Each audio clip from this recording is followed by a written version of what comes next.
खरं म्हणजे आपल्या सर्वांना याची कल्पना आहे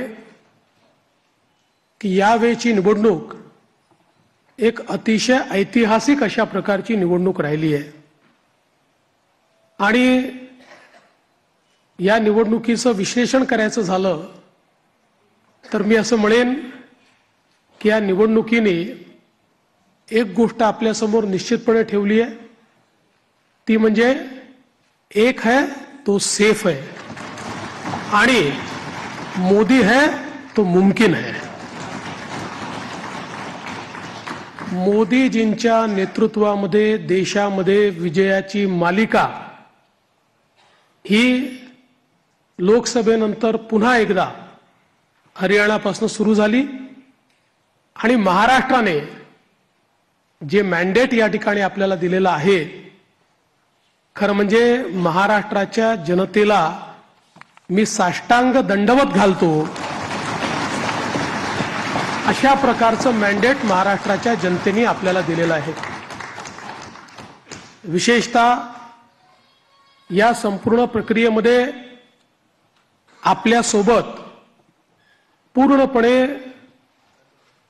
तनमनाने या ठिकाणी असलेले महाराष्ट्राचे मुख्यमंत्री माननीय एकनाथराव शिंदेजी आणि महाराष्ट्राचे उपमुख्यमंत्री सन्माननीय अजितदादा पवारजी यांचे देखील मी अतिशय मनापासून आभार मानतो आणि तद्वतच आमचे आरपीआयचे नेते रामदास आठवलेजी आणि आमच्या सगळ्या मित्रपक्षांचे देखील मनापासून आभार मानतो। खरं म्हणजे अतिशय महत्त्वाचं अशा प्रकारचे वर्ष आहे। एकीकडे आपण सगळे लोक ज्या प्रक्रियेतनं निवडून येतो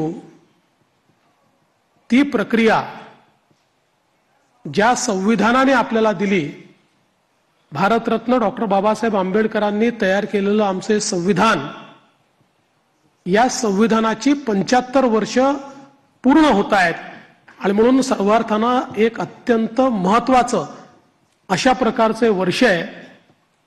कारण आपल्याला कल्पना आहे की देशाचे प्रधानमंत्री माननीय मोदीजी हे देखील नेहमी सांगतात की कुठल्याही ग्रंथापेक्षा, धर्मग्रंथापेक्षा माझ्याकरता भारताचं संविधान सगळ्यात महत्त्वाचं आहे आणि एक असं संविधान की ज्या संविधानाने प्रत्येक भारतीयाला जगण्याचा, मोठं होण्याचा, समृद्ध होण्याचा अधिकार दिला आणि भारताला जगातले एक उत्तम राष्ट्र म्हणून प्रस्थापित करण्याचं काम केलं। अशा या संविधानाच्या 75 वर्ष पूर्ण होणाऱ्या अमृत महोत्सवी वर्षात पुन्हा एकदा या ठिकाणी आपण सरकार स्थापन करतोय। दुसरं, आपल्या सर्वांना कल्पना आहे की ज्यांनी समस्त हिंदुस्थानामध्ये मोगली आक्रमणानंतर आमची श्रद्धास्थानं जी उद्ध्वस्त झाली होती त्या सर्व श्रद्धास्थानांचं पुनरुज्जीवन केलं, त्या राजमाता अहिल्यादेवी होळकर यांचंही 300वे जयंती वर्ष हेच आहे। त्यामुळे मला असं वाटतं की ही देखील एक अत्यंत महत्त्वाची गोष्ट आहे। त्यासोबत ज्यांनी इंग्रजांच्या विरुद्ध जल, जमीन आणि जंगल वाचवण्याचा लढा उभारला आणि खऱ्या अर्थानं इंग्रजांना सळो की पळो करून सोडलं, ते भगवान बिरसा मुंडा यांची ही 125वी जयंतीचं हे वर्ष या ठिकाणी आपण साजरं करतोय।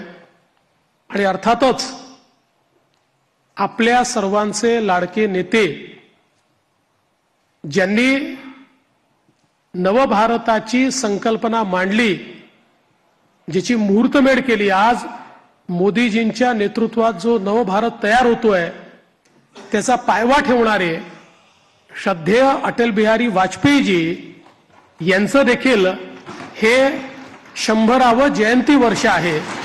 त्यामुळे अशा या अत्यंत महत्त्वपूर्ण वर्षामध्ये महाराष्ट्राच्या जनतेने ही सगळी जबाबदारी आज महायुतीवर या ठिकाणी सोपवलेली आहे।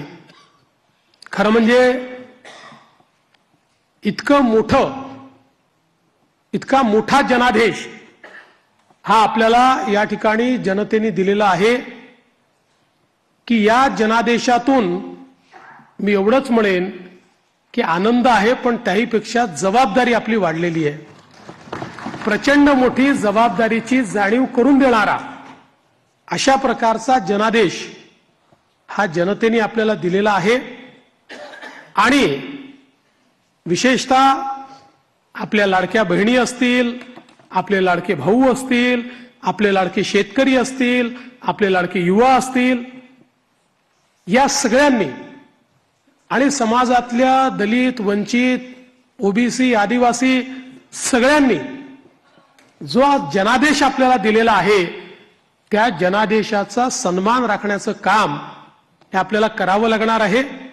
आणि म्हणून निश्चितपणे आपली प्राथमिकता आपण सुरू केलेल्या योजना आणि आपण दिलेली आश्वासनं ही पूर्ण करणं याच्याकडे आपली प्राथमिकता तर असेलच, पण त्यासोबत महाराष्ट्राला पुढे नेण्याकरता महाराष्ट्राला सर्व आघाड्यांवर पहिल्या क्रमांकावर आणण्याकरता आपल्या सर्वांना या ठिकाणी सातत्याने कार्यरत राहायचं आहे.